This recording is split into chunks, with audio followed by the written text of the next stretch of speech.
overcome the security challenges bedeviling our country. And so this morning, we will once again talk to you about the operations of the land congregate of the armed forces of Nigeria, together with the hybrid forces, as well as other security agencies in joint operations environment across the country.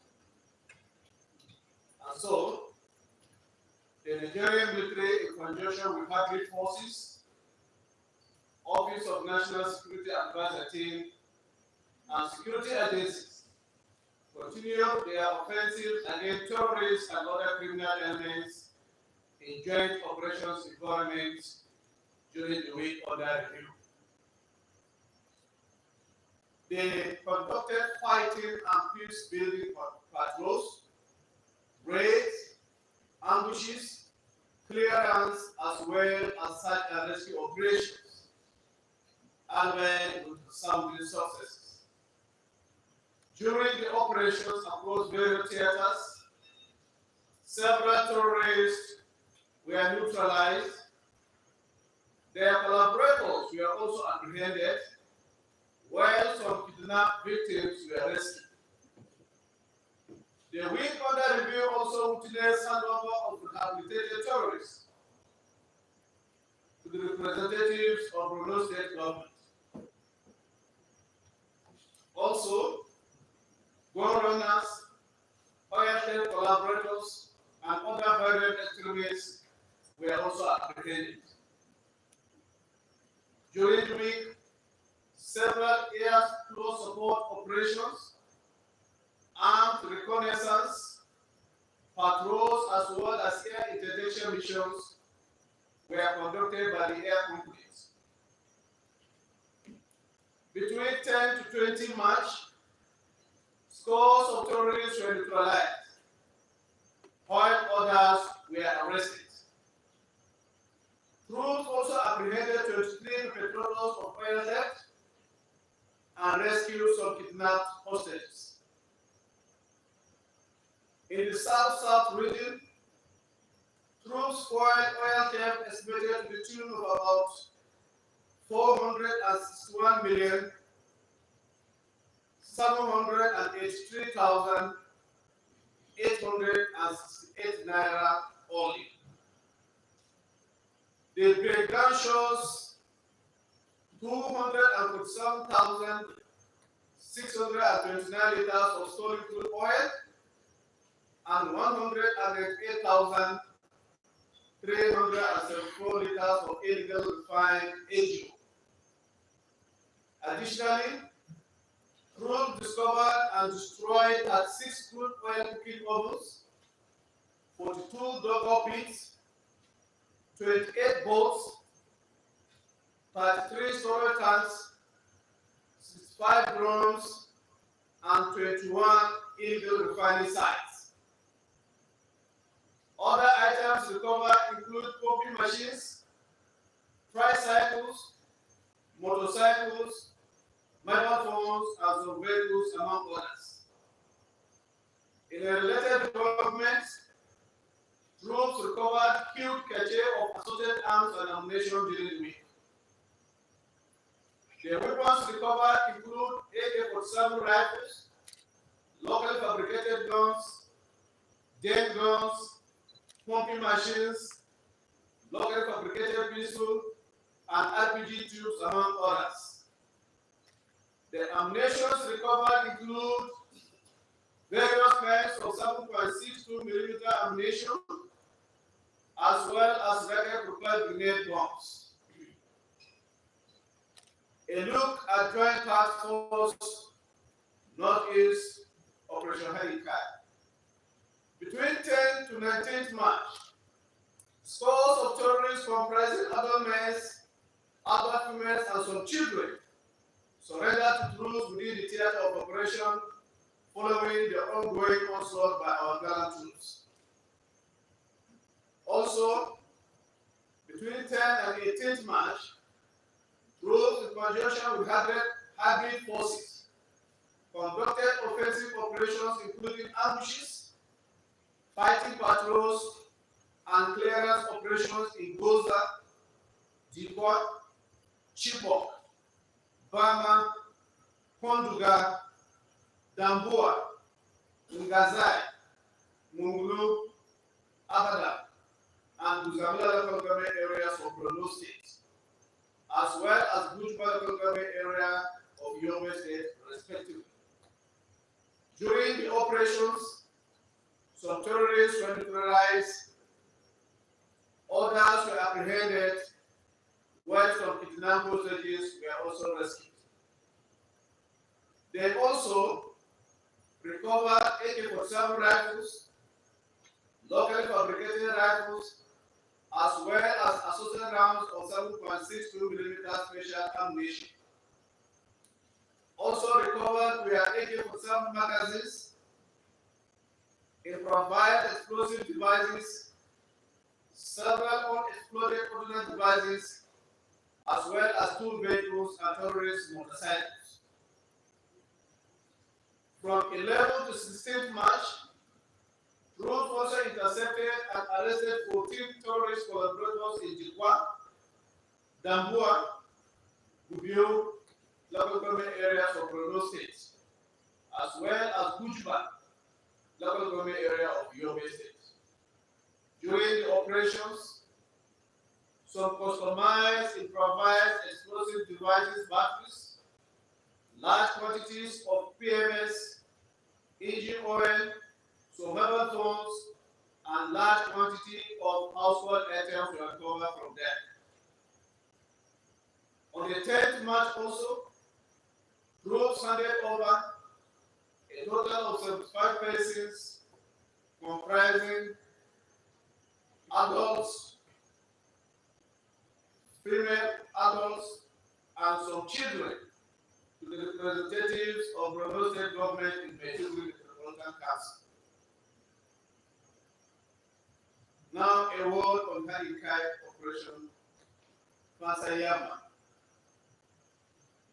On 10th and 13th March 2025, following intelligence reports about terrorist activities in Chukwu local government area of Kaduna State, as well as Zulmi local government area of Zamfara State, troops sprang ambushes against the terrorists. During encounters, some of the terrorists were neutralized, while some arms and ammunition as well as mobile phones were recovered from them. Similarly, between 10th to 19th March, troops conducted fighting patrols and made contact in Guadabawa, Tangaza, and the local government areas of Sokoto State, as well as Kauranamga and Bungudu local government areas of Zamfara State.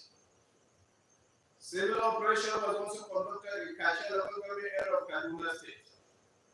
During these encounters, some terrorists were neutralized, including a senior terrorist fighter identified as Babangida in Kimpitan Saadi Enclave in Kauranamga, and arrested others. Troops also recovered some AK-47 rifles, locally fabricated guns, and some cache of assorted 7.62mm ammunition, as well as motorcycles and mobile phones from them. Similarly, from 12 to 16th March, our Ghana troops responded to information about terrorist activities in Shanga and Bukuyu local government areas of Zamfara State, as well as Faskari, Dambusa, Sabua local government areas of Katsina and Kebbi State, respectively. Similar operations were conducted in Tangaza and Gudu local government areas of Sokoto State. During the encounters, scores of terrorists were neutralized, while others were arrested.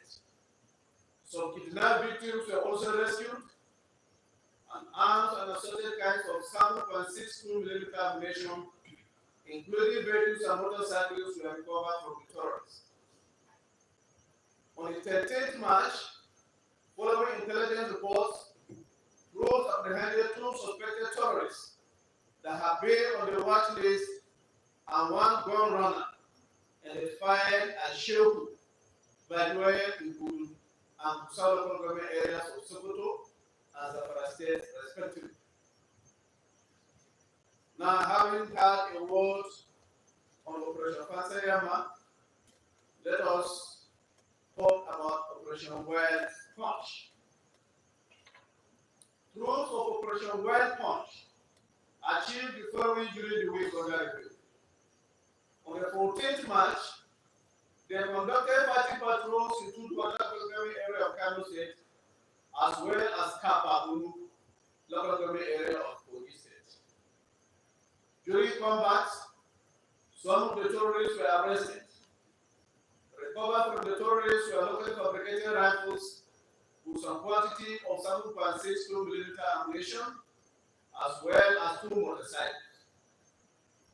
Additionally, on 14th and 17th March, troops worked on anti-kidnapping and anti-criminality operations, responded to information about violent extremist activities in Abuja Municipal Council area of the Federal Capital Territory and Isha Northeast local government area of Edo State.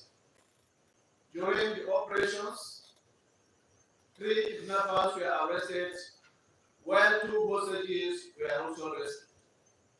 1 locally fabricated rifle, some live cartridges, and some of 17,900 naira only were recovered from them. From 12th to 17th March as well, troops on a credible intelligence arrested 17 suspected criminals in Yabon West and Kabul government area of Kogi State, as well as Gobolada Area Council of the Federal Capital Territory. Troops recovered from them 2 mobile phones and a sum of 9,000 naira only. Let us now shift our focus to Operation Safe Haven. During the period under review, troops of Operation Safe Haven conducted the following operations. On the 11th March, while on fighting patrol, troops received an AK-47 rifle from Circle Banga in Kanam local government area of Plateau State. The rifle was allegedly found in a farmland abandoned by extremists. Similarly, on 12th March, troops were on stop and sight operations in Boko local government area of Plateau State, intercepted a notorious gun runner and identified as Mr. C.D. Davis. The criminal was apprehended with some rounds of 7.62mm special ammunition and an AK-47 rifle magazine in his possession. Again, on the 12th March, troops were conducting offensive operations, made contact with very violent extremists in South local government area of Plateau State, Boko South local government of Plateau State. Following a firefight and in an attempt to disarm a soldier, some of the criminals were neutralized while 2 others were arrested. Items recovered from the criminals include an AK-47 rifle and assorted rounds of 7.62mm special ammunition. A word on Operation Wellstroke, North Central. Troops of Operation Wellstroke recorded the following during the period of their review. On 12th and 14th March, they responded to information about the activities of extremists and made contact in Zakibiam and Okonga local government areas of Benue and National State respectively. During the firefight, gallant troops neutralized some extremists and their hot cohort, identified as Abdullahi, also known as Hon, Jagaban, and Kandenja, among others. site on their hideouts resulted in recovery of some arms and assorted ammunition, as well as mobile phones, motorcycles, ATM cards, ID cards, some SIM cards, POS machine, and assorted chaps were recovered. Similarly, from 14th to 16th March, the troops went on anti-kidnapping and anti-criminality operations, responded to information about violent extremist activities in Taku, Bali, Lao, and your local government areas of Taraba State, as well as Okanga local government area of Nasarawa State. During the operations, scores of extremists were neutralized. Some suspected kidnappers were also arrested, while 4 hostages were rescued. Troops also recovered some arms and ammunition, as well as vehicles and motorcycles from the terrorists. A word on Operation Delta Safe. Troops of Operation Delta Safe sustained operational tempo against crude oil thieves and other criminals in the United Delta during the period under review. Troops recovered 247,629 liters of stolen crude oil and 108,374 liters of illegally refined AG. Additionally, they discovered and destroyed 36 crude oil cooking ovens, 42 double pits, 28 boats, 33 storage tanks, 65 drones, and 21 illegal refining sites. Other items recovered from them include pumping machines, tricycles, motorcycles, mobile phones, and 4 vehicles. Furthermore, 17 oil thieves and other criminals were arrested, while assorted arms and ammunition, as well as 1 extra magazine, were also recovered. Again, on the 13th March, the troops went on offensive operations, made contact with criminals in Nimbe and Yanagoa local government areas of Bayelsa State, as well as Ugeli, Warri North, and Ethiopia East local government areas of Delta State. During the operations, troops arrested 6 criminals and recovered some arms and ammunition from them as well. Now let's shift our focus to Operation Udoka, Southeast. Troops of Operation Udoka recorded the following during the week under review. From 13th to 18th March, they conducted offensive operations and made contacts with IPOB and ESL terrorists at the Kerala and Obaru local government areas of Anambra State, as well as the Oposa local government area of Ebonyi State. Following a firefight, groups neutralized some fighters of the terrorists, arrested others, and rescued a kidnapped victim. They also recovered some arms and ammunition, including several IEDs and live cartridges. Similarly, on the 14th and 16th March, groups and a team from National Drug Law Enforcement Agency, while on fighting patrol, responded to information about criminal activities in Aniri and Enugu North local government areas of Enugu State, as well as Okigwe local government area of Imo State. They also conducted similar operations in Afeku North and other local government areas of Imo State and Anambra State respectively. During the operations, many extremists were arrested, while a local made pistol and live cartridges were recovered from them.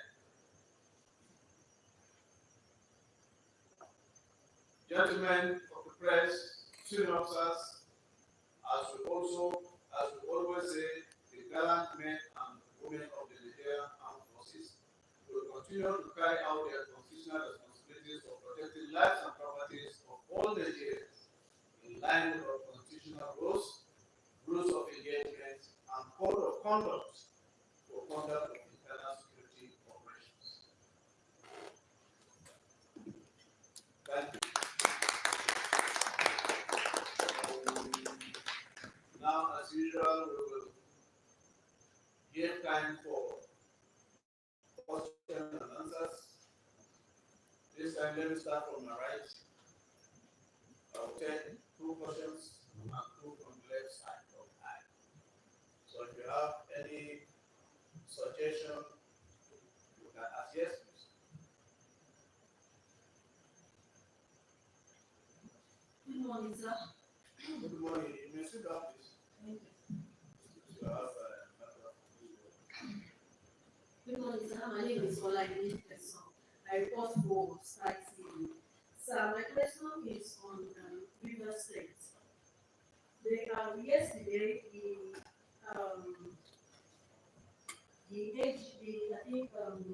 Secretary General, thank you. The Secretary General said the Attorney General of the Federation, thank you, said the suspended governor of the River State is indirectly supporting the militants and with his speech, and the militants they attack some of our pipelines and all that. That's why the president of Nigeria, President Tinubu, declared state of emergency in the River State. So I want to know what military is doing to tell us updates about the militants, what military have done to combat the militants, and what the military are about to do, not to review to us, but to just tell us the state of the River State now, being a state of emergency. Thank you very much.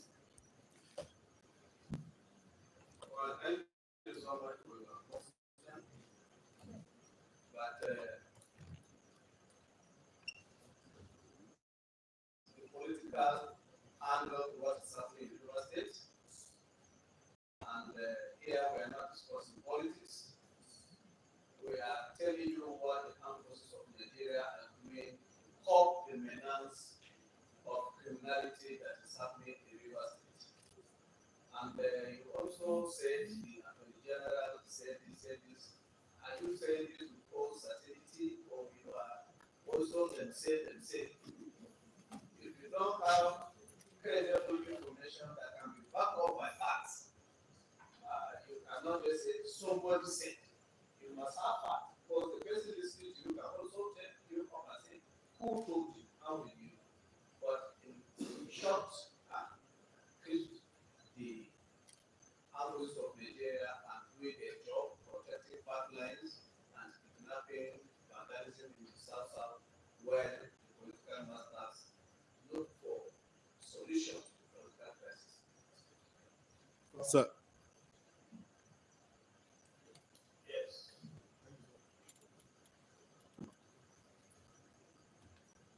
good morning, sir. Suleiman Adeni. I think a follow-up to the question she asked.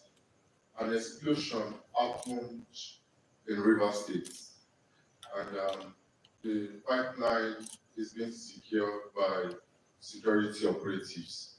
Now, we are not saying it is political or not political. What we're trying to find out is, are those behind the explosion, what level of investigation has the military done to apprehend them? Because it's a national asset, and people cannot go on and attack our national asset and go scot-free. What's the level of investigation the military, who the president gave the lead role in June when he told the CGS to ensure that he increase our oil production? And that's number 1 question. Number 2 question is, so some communities in the northwest, what we learned is that they've been striking peace deals with bandits to ensure that there is peace in their community. This is an affront on the effort being made by the military to ensure that these communities are secure. Are secure. So we want to know, should communities by themselves continue to carry on with this kind of efforts? What is the GHQ? What does the GHQ mean? Like, make of this. Thank you very much, sir. All right, thank you so much for your double-barrel questions. And let me start with the last one you have asked. Bandits calling for peace deal with communities, or communities calling for peace deal with bandits. And what is the military doing about it, whether they have the support of that effort. If I get you right, that's what you're asking. Yes, sir. Very good. To the best of our knowledge, we have never had any peace deal with bandits as military. When the community wants to do that, I don't think they go and seek approval from the military to do so. And the military, I don't think they are aware of that. The military is conducting their operations according to the rules of engagement and code of conduct for international security operations, like I have told you. So if any community goes about calling bandits for them, the military does not support that. We don't support that effort by the community. And your second question, you said there were explosions in River State. When was that?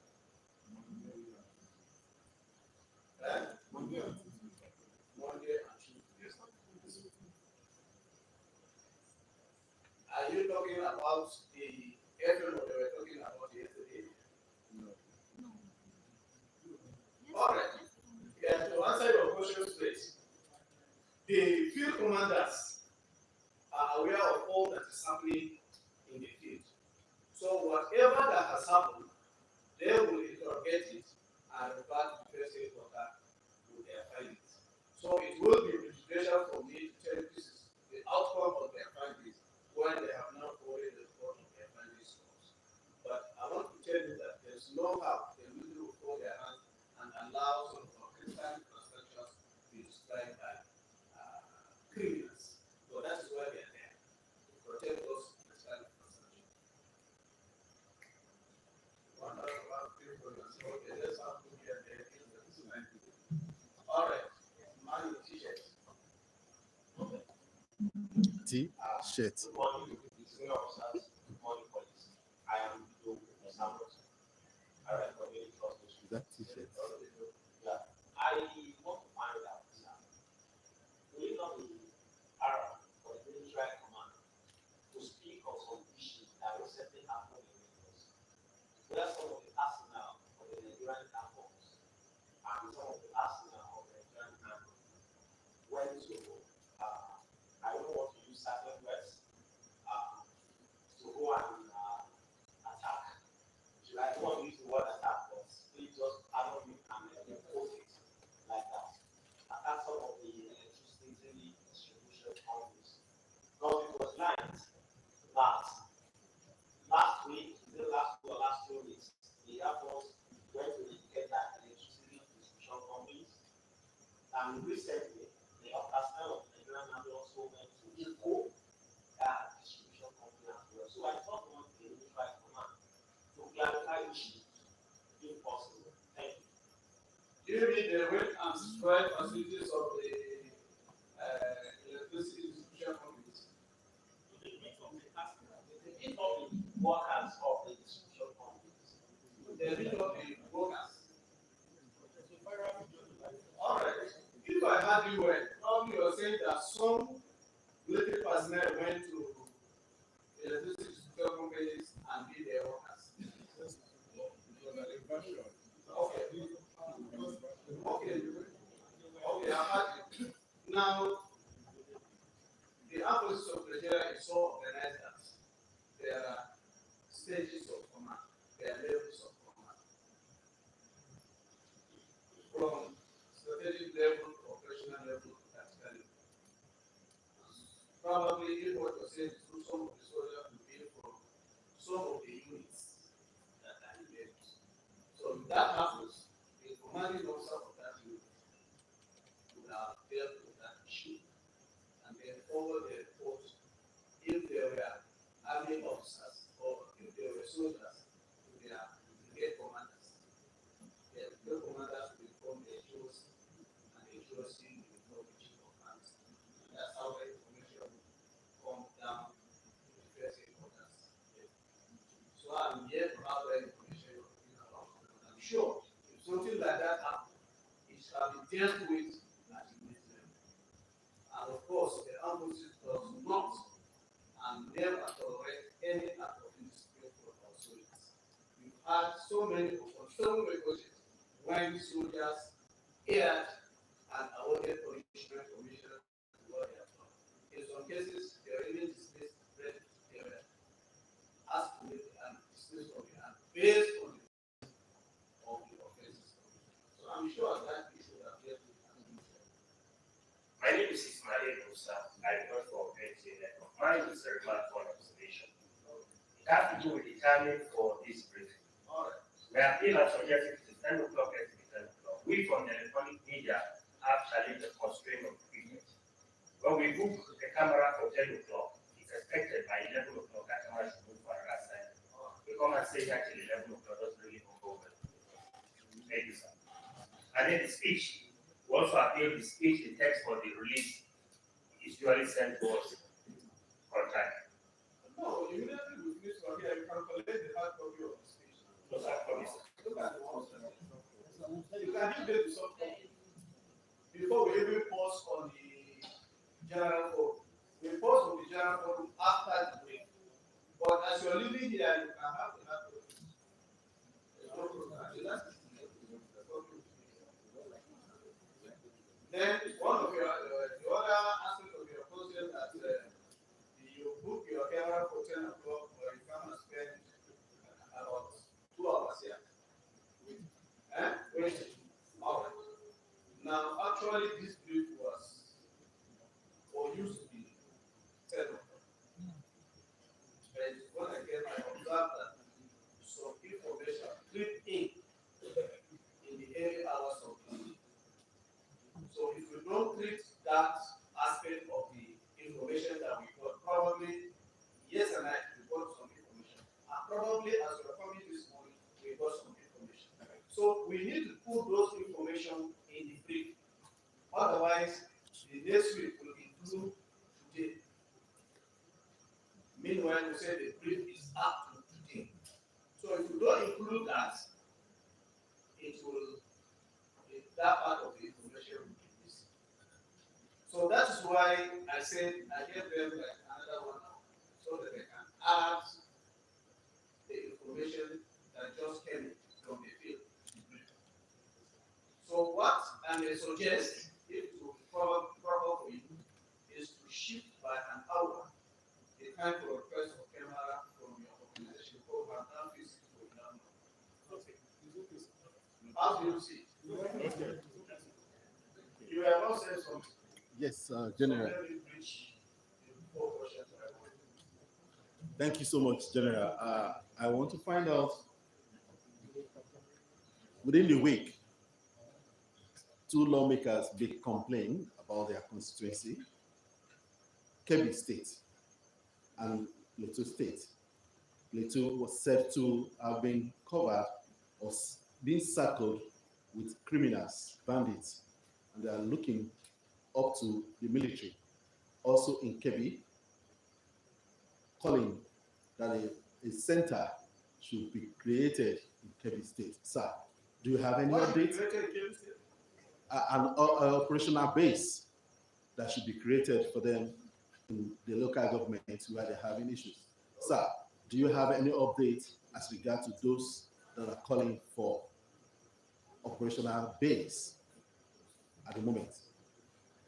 Thank you very much. Left to every person in Nigeria who should be deployed in their houses. That is it. And where will we get those people to deploy in every community? You are talking of Kebbi. Kebbi is not the Northwest. It was not 2 years that a joint task force was established in the Northwest. That's Operation Fancy.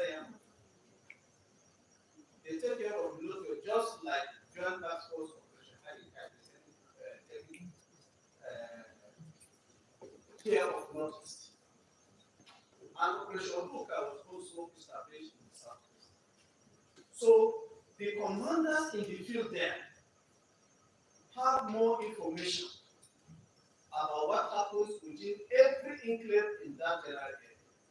under the area of their jurisdiction, and they know how to deploy their tools appropriately in order to contain that threat.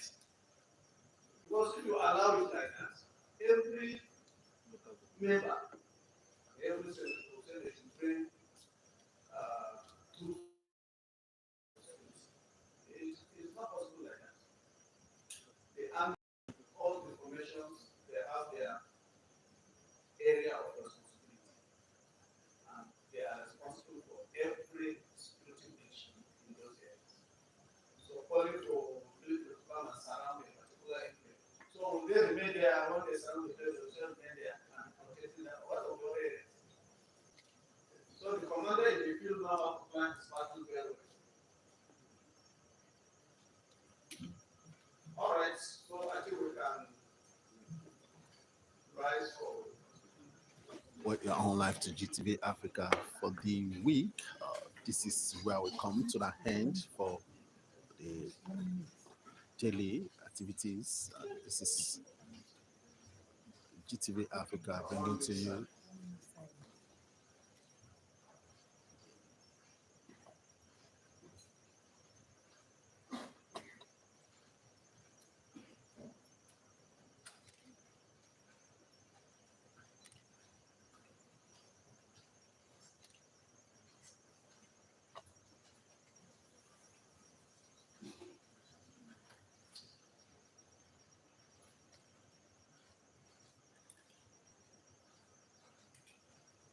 May the souls of our departed gallant troops continue to enjoy eternal peace. Amen. Thank you very much. But till I come your way again, I'm Bimiga Olamiko. Bye for now.